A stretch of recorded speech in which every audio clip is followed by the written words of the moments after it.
Well, good morning and welcome back to In the Garden. Paul and Taft here, and this morning we're going to talk about ornamental grasses. Now, there are different types of ornamental grasses, perennials and annuals. And first of all, we're going to take a look at some of the annuals, Paul, and these are some beautiful grasses that are easy to maintain. One of the easiest plant groups to grow, and that's one of the reasons I love them, but they're also gorgeous. The annuals, typically you're going to look at, that's a pennisetum, a fountain grass, and that's got that rich purpley color with some green in there too, and then you get those beautiful plumes off of it.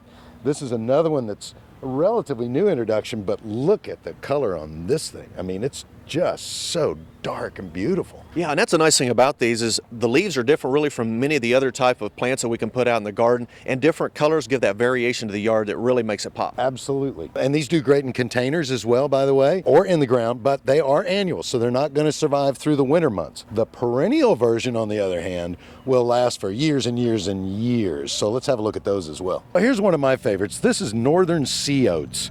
It's a native, and it can tolerate a fair amount of shade. The only bummer with this one is it can spread a little bit. I wouldn't call it invasive by any means, but it can spread a little bit, and you get these distinctive oats. The seed heads look just like oats. This is switchgrass. This is a native, and it has a beautiful leaf that's just, this is a wonderful ornamental grass. It combines well with lots of others, and this has a real narrow upright form. One of the reasons I love it, because it's just so suitable for a lot of different settings. This is Carl Forrester. This is a feather reed grass, not a native, but I'm telling you, this is one of the most striking grasses. Just look at that. We call them flowers. Technically, it's called an inflorescence. Yeah, and the nice thing about these too is not only do we have all the variations with color and texture, but there are some for the sun, some for the shade, so wherever you need these located, you're going to find some variety that's going to fit. And you get solid green as well as variegated. See the white through that one? That's another miscanthus, the maiden grass. It's got that beautiful coloring. Oh, and here's one that's got really nice, this is zebra grass. So you see you got those beautiful markings through there.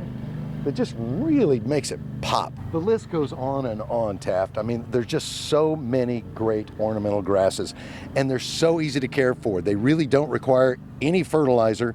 Water them well, that's about it, and give them a haircut once a year, and that's really all the maintenance that they require. And another nice thing about these too is they're really not terribly expensive either, Paul, so you can put several of these around the backyard, really change the backyard up in a hurry and not have to spend much. Absolutely, and again, they combine well with so many other plants. Now, there's a couple more I want to show you that are among my favorites. You got time? Got time, let's go. All right. This is Japanese bloodgrass. It is one of my favorites, and you don't see this planted that much in area gardens, but it does really well. Yeah, beautiful. And again, it's these textures and these different colors, so many different variations. That's what makes it fun to put these out there in the yard. Yeah. Now, I've saved the best for last. Let's go. Can't wait.